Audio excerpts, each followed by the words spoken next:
they'll say, oh, you're really smart for a girl, or, you know, I'll do great work on my car and they'll say, that's really cool to see a girl doing that. Where I'm from, dreams like this don't always come to fruition, and so a majority of people doubted me. I'm Madison, and this is my 991.2 GT3RS.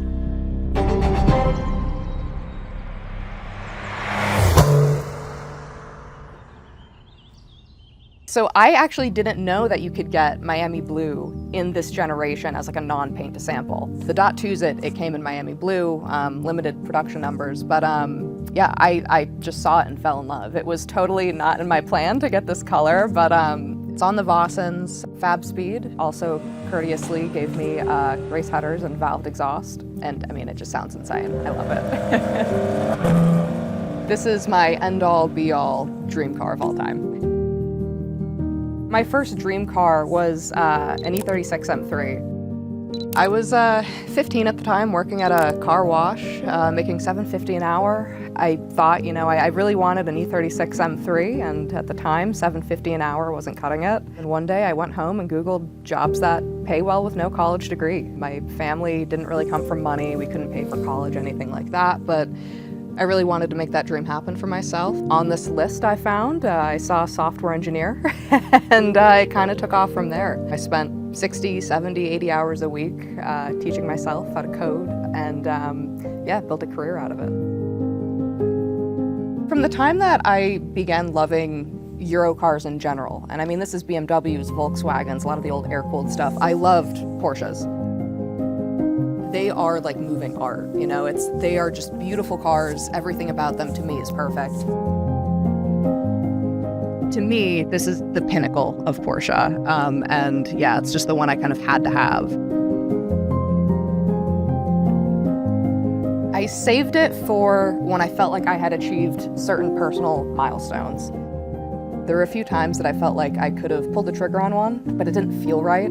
After kind of the last year or two that I've had, I, you know, overcame a lot in my personal life, and I kind of decided that, you know, now's the time. I think this feels right.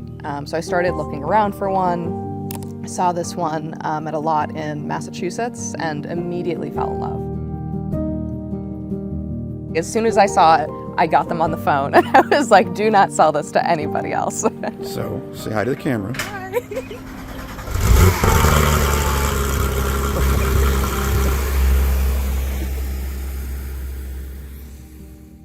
I got in it for the first time, and it felt like a dream. I was not convinced it was real life. You know, I took it for a long drive around just my hometown that night, and it felt like a really full circle moment, getting to drive it down like, you know, streets I grew up on. It was really cool. I was so happy, and I mean, me and my dad both couldn't believe it. We were like speechless that it was actually happening.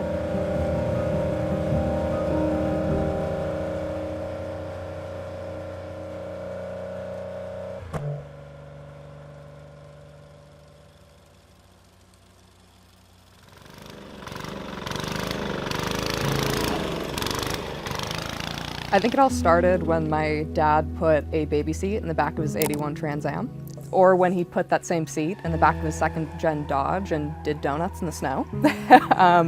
Regardless, cars were always kind of at the center of everything we did together. You know, we would watch the original Fast and Furious movies, Smokey and the Bandit. I'd be playing with Hot Wheels as a kid. We'd go to the drag strip on Friday nights. And so growing up, that was kind of just all I knew, and I didn't care to know much else. And to this day, that kind of connects me with, you know, those times as a kid, that child version of myself, and just brings back all of those memories, so.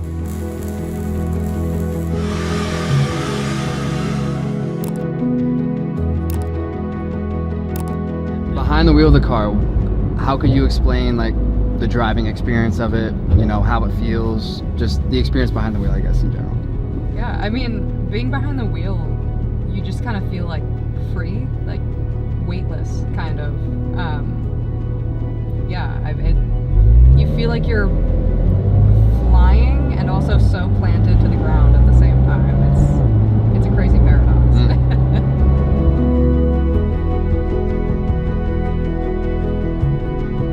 I mean, I think it's also cool when I'm out just in town driving around, like little kids pointing at it saying like, oh, this is my dream car, like pulling their parents' arm over to come look at the car, asking to sit in it, because it's what I would have done as a kid. So it's, you know, it feels really good to get that reaction and be able to tell them like, yeah, get in, you know, sit in the driver's seat.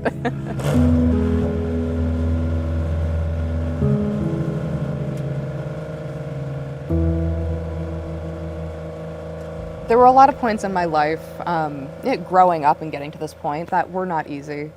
Don't share much on like social media about what's going on in my personal life, but there were some things, you know, there were some hard times. You know, I think getting behind the wheel of this car is the closest that I've ever gotten to being able to sit across from my younger self and telling her that we're gonna make it.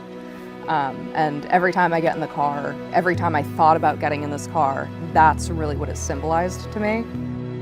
So that just kind of kicked off this relentless drive to get here, to chase that dream, to make things happen, you know, and build that life and build that dream. I think my advice to people, especially like younger kids, is to keep dreaming. Do not lose the childlike wonder. You know, anything you can think of, you can make happen. A friend of mine always says, thoughts become things.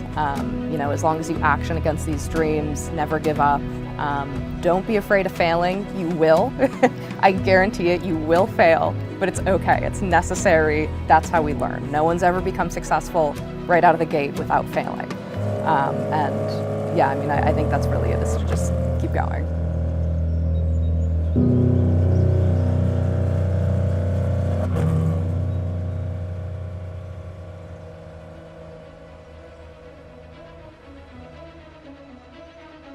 Madison GT3RS film